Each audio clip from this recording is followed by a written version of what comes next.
Hi everybody, this is the Advanced Algebra Trig Pre-Calc video on factoring and factoring out a greatest common factor and also grouping, and that's what your homework will be on today. Now factoring is super important because we use it to solve many different problems. So the things that you're learning today, you will be using a lot. I think one year we looked, every single test I gave Algebra 2 had factoring in it, and I want to say close to that in this class, all right?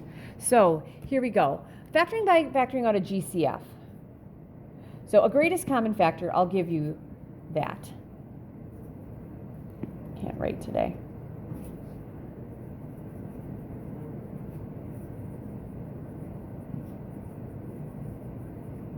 It's the largest term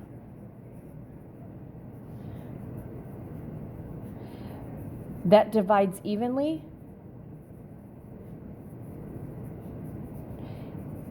into other terms. All right?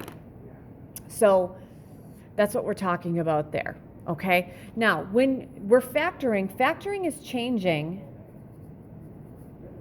It's changing a sum or a difference into a product.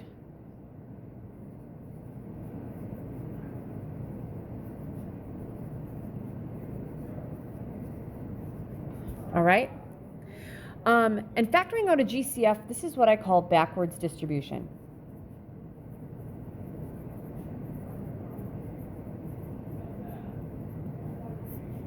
All right? So we're going to just focus on factoring by using GCFs, and then we'll do the grouping, which actually is factoring out GCFs. I have a lot of examples here. I don't have to do all of them, but I'm going to do most of them. Okay, so we're going to factor these. All right, I'll put 3 down at a time. 2x squared plus 4x. 15x squared plus 20x minus 40. And the third one, we're going to go with 10. X squared y squared plus 8xy squared plus 12xy. And number 4 is going to be 12x squared minus 48x minus 4. All right.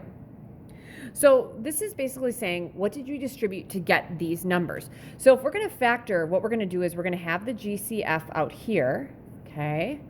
And then we're going to have any factors that are left on the inside.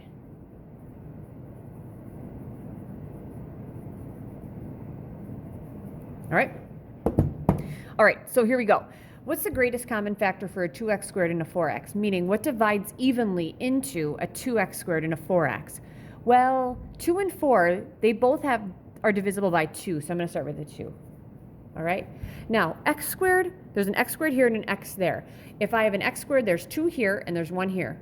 What's the most they have in common? 1. So the GCF is a 2x. Now to see the factors that are left inside, you got to think about what would you distribute to get 2x squared plus 4x. What do I multiply a 2x by to get 2x squared? Wouldn't that just be an x? This is a plus plus. What do I multiply a 2x by to get 4x? It's 2. And if I multiply this through, 2x times x is 2x squared. 2x times 2 is 4x. Boom. That is done. All right. Next one. GCF of a 15x squared, a 20x, and a 40. Well, 15, 20, and 40 are all multiples of 5, so I'm going to have a 5 here. And it is the biggest, and I'll tell you how you know you got the biggest one out. As far as x's go, there's 2 here, 1 there, there's none there, so they don't have any in common. So the GCF is just a 5. What do you multiply a 5 by to get 15x squared? That's 3x squared. Plus, what do you multiply a 5 by to get 20x? That's 4x. Minus, what do you multiply a 5 by to get 40? That is 8. 5 times 3x squared is 15x squared. 5 times 4x is 20x. 5 times negative 8 is negative 40. And I know that 5 was a GCF because if I look in here, I can't take anything out of that except for a 1. Next one, 10x squared y squared plus 8xy squared plus 12xy. All right, this is a little more complicated. So when I'm looking at things, I'm going to look at what's my GCF as far as the numbers go, the x's go, and the y's go. All right. So as far as the numbers go, I got a 10, an 8, and a 12. What's the largest number that divides evenly in those? That would be a 2. Now, as far as the x's go, I have 2, 1 in the middle, and 1 on the end. The most they have in common is 1. Next, for the y's, they have 2. There's 2 in the middle. There's 1 on the side. The most they have in common is 1. That's my GCF. All right, what do I multiply a 2xy by to get 10x squared y squared? That's going to be a 5xy. 2 times 5 is 10. X times x is x squared. Y times y squared, or y times y is y squared. Plus, what do I multiply a 2 by to get 8? That'd be 4. I already have the x here. What do I multiply a y by to get y squared? That's a y. Checking that, 2xy times 4. Okay, 2 times 4 is 8x, y squared. Feeling good about that. Plus, what do I multiply a 2xy by to get 12xy? That'd be 6, right? Because 2xy times 6 is 12xy. That's it. We're done. All right. You can't take anything out of this except for a 1. Therefore, I got the GCF. All right. The next one. If I have 12x squared minus 48x minus 4, what's my GCF there? Well, for my numbers, 12, 48, and 4 are all multiples of 4. I'm going to take a 4 out. I have I have an x squared. I got 2 and then 1, and then there's nothing. The most they have in common is nothing. So, what do I multiply a 4 by to get 12x squared? That's 3x squared. What do I multiply a 4 by to get negative 48x? That's negative 12x. Minus, what do I multiply 4 by to get 4? It is not 0. It is 1. So, there it is. All right. All right, I'm going to give you one more. And if you want to pause this video, you can. I'm not going to go through and give you in-depth reasons on why things are what they are, because this should be a review. 49x squared y plus 7xy. Okay, if you want to pause it and do it, you can. When you get back, I'll be doing it. All right, GCF here between these two should be a 7xy. What do I multiply 7xy by to get 49x squared y? That'd be a 7x plus what I multiply 7xy by to get 7xy? That's a 1. And if I multiply these two together, I get that. That times 1 is that. I am done. Okay, factoring by grouping.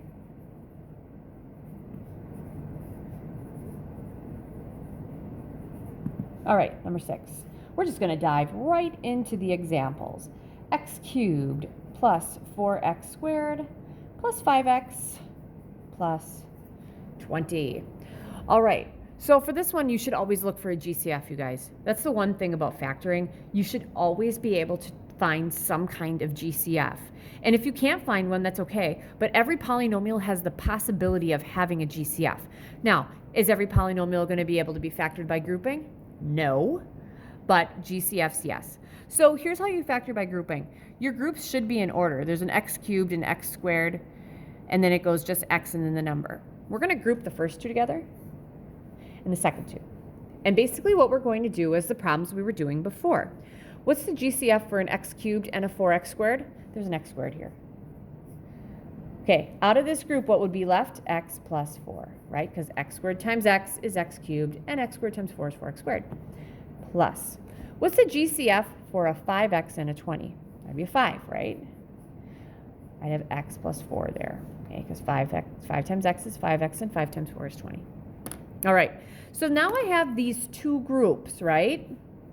So my question is, in those groups, do you see a factor they have in common? Sure I do. Right here, the x plus 4 is what they have in common. So I'm going to factor that out like it's a GCF of both of them, okay? When I factor that out, what's left from the first group? An x squared. And when I factor that out of the second group, what's left? Plus 5. And I'm going to check that to make sure it works. X times x squared is x cubed. X times 5x, or 5 is a 5x. 4 times x squared is a 4x squared. 4 times 5 is a 20. And even though these are out of order, I have them all. That checks. You don't have to check them if you don't want to. All right. This is going to be my last one of the day. X cubed minus 5x squared plus 8x minus 40. Actually, no, it's not, because I thought I was doing something and I'm not. The next one will be. All right. So if you feel like you got the number 6 right, go ahead, press pause, see if you can get number 7, and I'm going to go through that a little more quickly.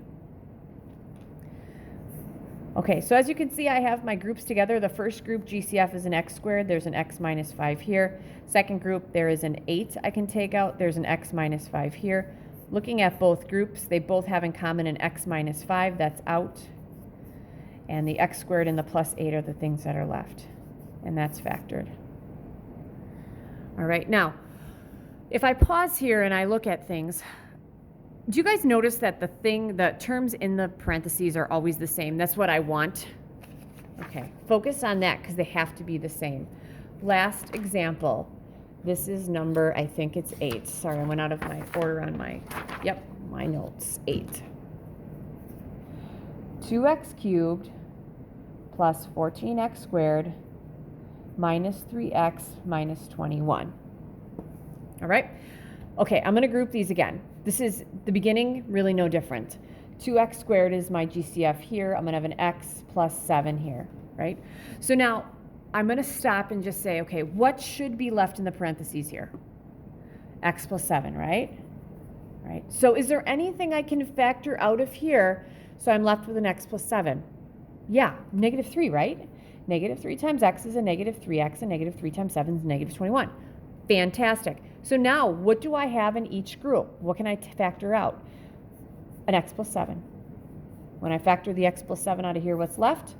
2x squared. When I factor the x plus 7 out of here, what's left? Minus 3. All right, and that is it. And you can multiply those together, and you will see that they multiply to give me the original problem. All right? So that is what I have. Good luck with that. Your homework is attached to this video. If you have any questions, come to a Google Meet. Bye.